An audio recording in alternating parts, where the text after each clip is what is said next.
Hi friends, welcome to my channel. ఈరోజు నేను బెండకాయ శనగపిండి ఫ్రై చేస్తున్నాను. ఫస్ట్ ఒక బౌల్లో ఉప్పు, కారం, శనగపిండి, గరం మసాలా, ధనియాల పొడి వేసుకొని దాంట్లో కట్ చేసిన బెండకాయలు వేసుకొని మిక్స్ చేసుకోండి. దాని తర్వాత స్టవ్ పైన ఒక కడాయి పెట్టి దాంట్లో నూనె డీప్ ఫ్రైకి సరిపోయారంట నూనె పోసుకొని ఈ బెండకాయలని అందులో వేసుకోండి.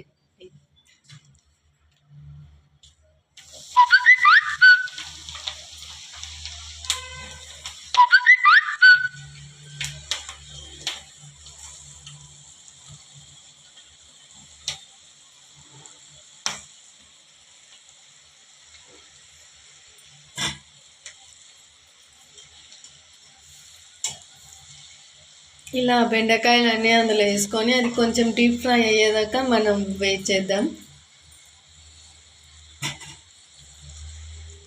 ఇలా బెండకాయలన్నీ ఫ్రై చేసుకోవడం అయిపోయాక లాస్ట్ టర్న్ పైన ఇలా కల్యమాకు వేసుకోవాలి.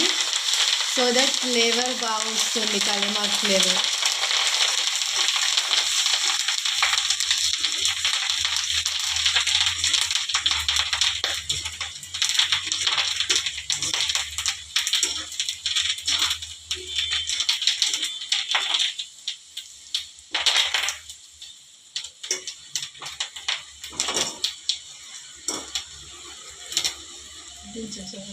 ఇలా కల్యమాకు బాగా ఉడికాక ఫ్రై అయ్యాక దీన్ని స్టవ్ చేసేయాలి.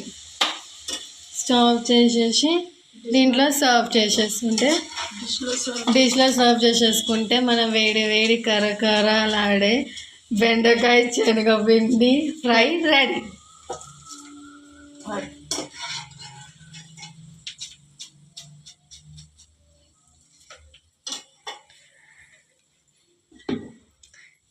ఇది మన బెండకాయ శనగపప్పు ఫ్రై అండి. Thanks for watching.